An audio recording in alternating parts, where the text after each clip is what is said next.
Hello dear student, welcome class of biology. In previous video we are discussing about lipid. Now today's lecture we are discussing about the topic amino acid. Okay, chapter number 10 biomolecules. If we talk about amino acids are building block of protein. That means amino acids जो होते हैं they combine together and they form a protein. Okay, protein को अगर हम break down करेंगे तो they are converted into amino acid. Generally there are total 20 type of amino acid consist of protein. मतलब 20 type के अमीनो एसिड जो होते हैं वो मिलके किसका बनाने का काम करते हैं, प्रोटीन को बनाने का काम करते हैं. They are specified in the general code. It may be noticed that the genetical code is universal in the universal virus, prokaryotic and eukaryote. Okay. The name of code amino acid are written in the abbreviate form using the first their letter. मतलब ये जितने भी 20 type के amino acids होते हैं ये special type के genetic code को कोड करने का काम करते हैं और ये यूनिवर्सल होते हैं, चाहे वो वायरस में हो, चाहे वो प्रोकैरियोटिक सेल में हो और चाहे वो यूकैरियोटिक सेल के अंदर हो. Many amino acid found in the cell do not form a protein. They are called non-protein amino acid. है ना. बहुत सारे ऐसे अमीनो एसिड होते हैं जो कैसे होते हैं, प्रोटीन की सिंथेसिस में हेल्प नहीं करते. इस तरीके के अमीनो एसिड को बोला जाता है non protein amino acid. Non protein amino acid. Okay. Other than that ये जो होते हैं ये क्या कौन से होते हैं, जैसे ऑर्निथिन, सिट्रुलिन,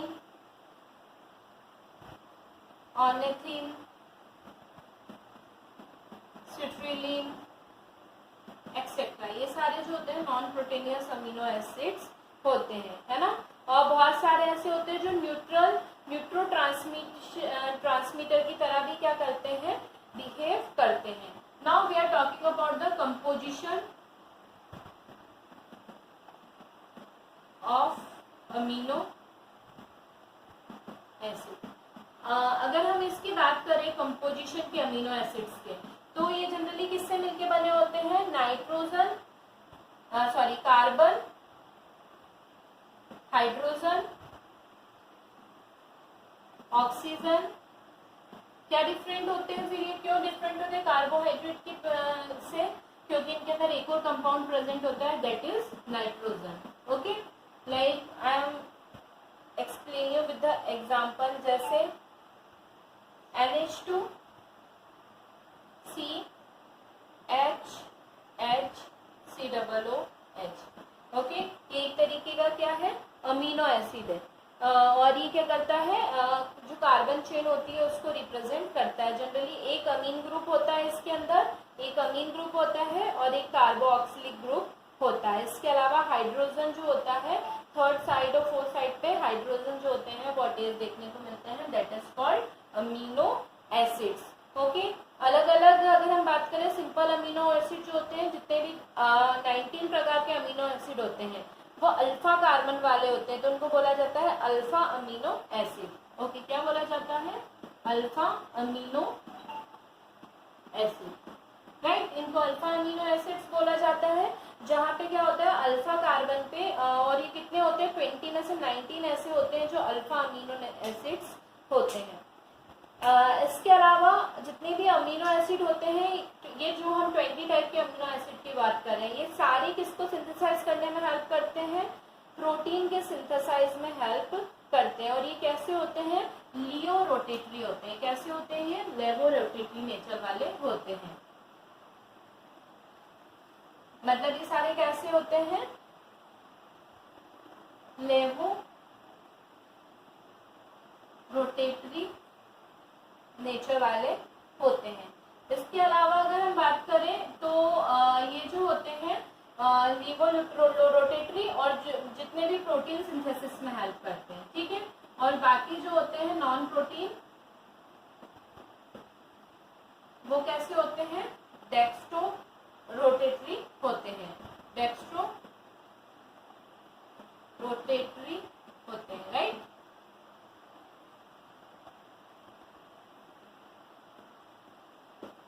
डेक्स्ट्रो रोटेटरी देखने को मिलते हैं।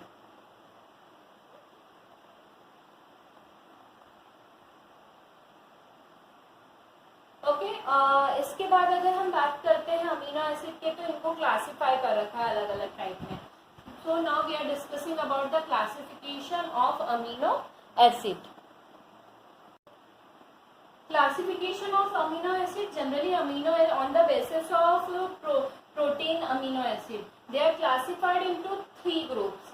First one on the basis of relation in solution. Okay, मतलब जो relation solution का जो relation होता है, मतलब that means the amino acid may be divided into 3 group on the basis of their reaction in solution: acid amino acid, base amino acid and neutral amino acid.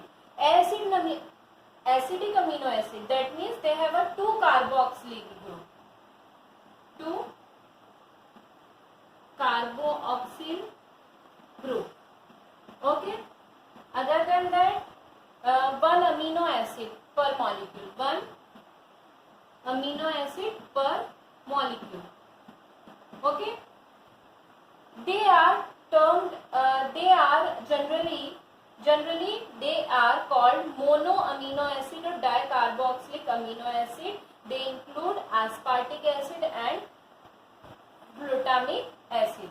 इसके अंदर क्या होता है, वो अमीनो एसिड जिसके अंदर दो कार्बनिक मतलब कार्बोक्सिल ग्रुप देखने को मिलते हैं एक अमीनो एसिड के साथ। कितने ग्रुप होंगे, 2 कार्बोक्सिल ग्रुप। कौन से के अंदर देखने को मिलता है इस तरीके का, एक तो एस्पार्टिक एसिड और ग्लूटामिक एसिड। ठीक है, इन दोनों में देखने को मिलता है। The second one basic amino acid, they have a 2 amine group. Okay, 2 amine group. Okay, मतलब they are consist of 2 amino group and 1 carboxylic group, 2 amino group and 1 carboxylic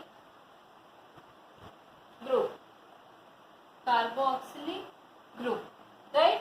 मतलब इसके अंदर एक तो कैसा होता है, अमीन ग्रुप होता है और एक कैसा होता है, कार्बोक्सिल ग्रुप देखने को मिलता है। They are generally diamino monocarboxylic amino acid and they include lysine and arginine. इसके अंदर कौन आते हैं, लाइसिन आता है और आर्जिनिन बेसिक अमीनो एसिड के एग्जाम्पल हैं।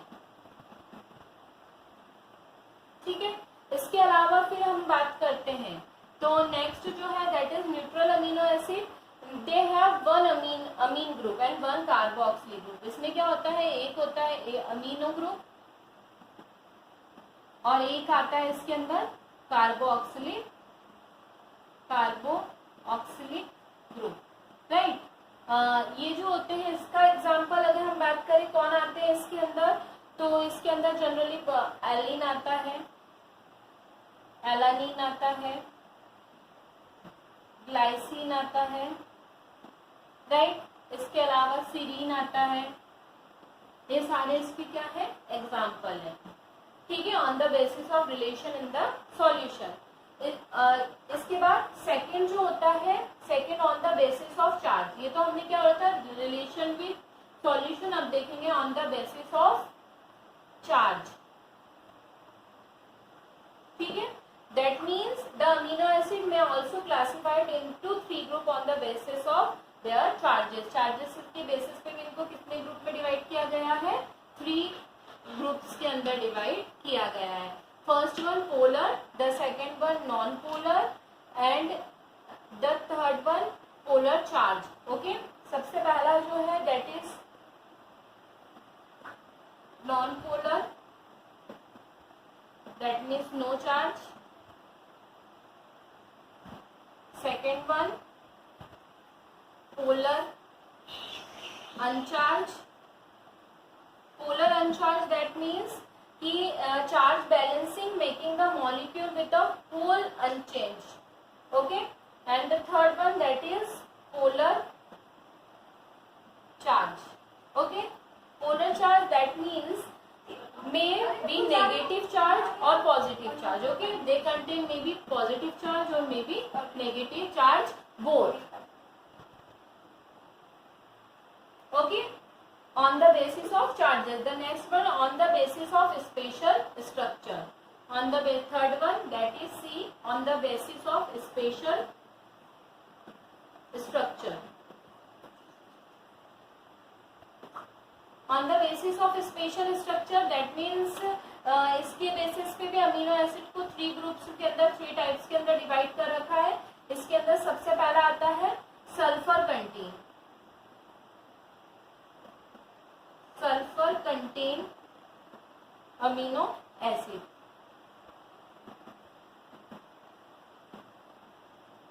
नाम से पता चल रहा है कि किसको कंटेन किए हुए होंगे, सल्फर ग्रुप को कंटेन किए हुए होंगे. इसके अंदर कौन आता है जनरली, अगर हम इसके अंदर बात करते हैं तो इसके अंदर सिस्टीन और मिथ्योनिन जो होते हैं वो सल्फर कंटेनिंग अमीनो एसिड्स होते हैं. सिस्टीन और मिथ्योनिन. ठीक है. इसके बाद सेकेंड जो है दैट इज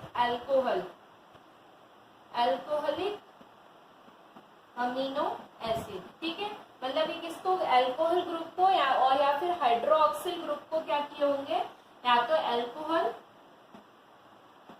या फिर हाइड्रोक्सिल ग्रुप को कंटेन किए हुए होंगे. इसके एग्जाम्पल कौन है, अगर हम इनकी एग्जाम्पल की बात करते हैं तो इसके एग्जाम्पल है सीरीन और थ्रियोनीन. राइट. इसके बाद नेक्स्ट जो है दैट इज हेट्रोसाइक्लिक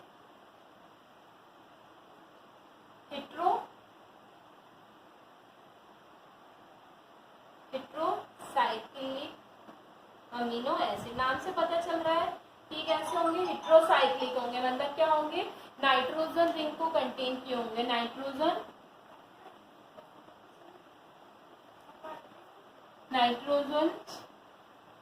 रिंग को कंटेन किए हुए होंगे. नाइट्रोजन रिंग कौन है इसके एग्जाम्पल, हिस्टडीन और प्रोलीन. हिस्टडीन और प्रोलीन जो होते हैं they are heterocyclic amino acid. Okay. क्या होता है, कुछ इसेंशियल अमीनो एसिड है. 20 टाइप ऑफ अमीनो एसिड जिनकी हमने बात करी वो बहुत इसेंशियल अमीनो एसिड होते हैं, जैसे leucine, isoleucine, lysine, methionine, phenyl alanine, tryptophan, valine. ये सब जो होते हैं इसेंशियल अमीनो एसिड होते हैं. अगर इनमें से कोई भी डायरेक्टली या इनडायरेक्टली हमारी बॉडी को इनको जरूरत होती है, अगर ये हमारी बॉडी को नहीं मिलते हैं तो ये बहुत सारी डिसीज जो होती है हमारी बॉडी में कॉज करते हैं. इसके अलावा अगर हम प्रॉपर्टी की बात करते हैं तो जनरली कैसे प्रॉपर्टी वाले होते हैं अमीनो एसिड जो होते हैं, कलरलेस होते हैं. किसकी बात कर रहे हैं हम लोग, प्रॉपर्टीज की बात कर रहे हैं. तो ये कैसे होते हैं, जनरली कलरलेस होते हैं.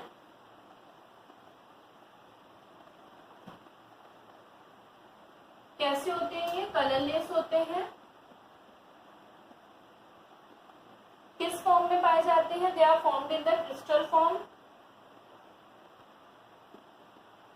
Crystalline form, solid compound. ठीक है. और जनरली कैसे होते हैं, generally soluble in water and insoluble in organic compound,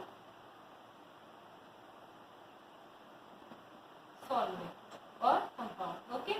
ये जनरली इनकी क्या होती है, प्रॉपर्टी देखने को मिलती है. हमने बस देखा इसके अंदर एसिड और बेस दोनों तरीके की प्रॉपर्टी देखने को मिलती है. अगर हम फंक्शंस की बात करते हैं कि अमीनो एसिड के फंक्शंस क्या होते हैं, तो अमीनो एसिड की अगर हम फंक्शंस की बात कर रहे हैं तो अमीनो एसिड के फंक्शन होते हैं फॉर्मेशन, सबसे इंपॉर्टेंट फॉर्मेशन ऑफ प्रोटीन, है ना. प्रोटीन के बनने में ये हेल्प करते हैं. That means there is many that means when many more than 2 amino acid merge together and they form a protein, है ना. पेप्टाइड बॉन्डिंग के थ्रू क्या करते हैं, प्रोटीन के सिंथेसिस में हेल्प करते हैं. इसके अलावा formation of glucose. Formation of glucose, that means many amino acid change into glucose by losing amine group. अगर ये अमीन ग्रुप को खो देते हैं तो ये किसका फॉर्मेशन कर लेते हैं, ग्लूकोज का फॉर्मेशन कर लेते हैं. इसके अलावा nitrogen storage, that means the amino acid derive called amide serve as a storage of nitrogen. ठीक है, अमीनो एसिड किससे डिराइव होते हैं, एमाइड से डिराइव होते हैं और ये क्या करते हैं, नाइट्रोजन स्टोरेज में हेल्प करते हैं. इसके अलावा antibiotics, that means non protein amino acid जो होते हैं वो किसको बनाने में हेल्प करते हैं, एंटीबायोटिक्स को बनाने में हेल्प करते हैं. इसके अलावा prokaryotic cell wall is also made up of protein. Prokaryotic cell wall is also made up of protein. Okay, this is the main functions of amino acids.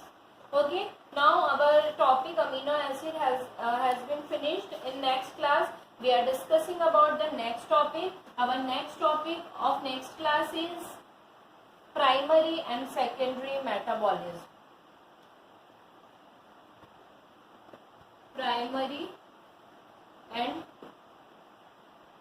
secondary metabolites. ठीक है, okay, हम next chapter में discuss करेंगे, next class में, next session में discuss करेंगे. Till then have a nice day. Good bye student.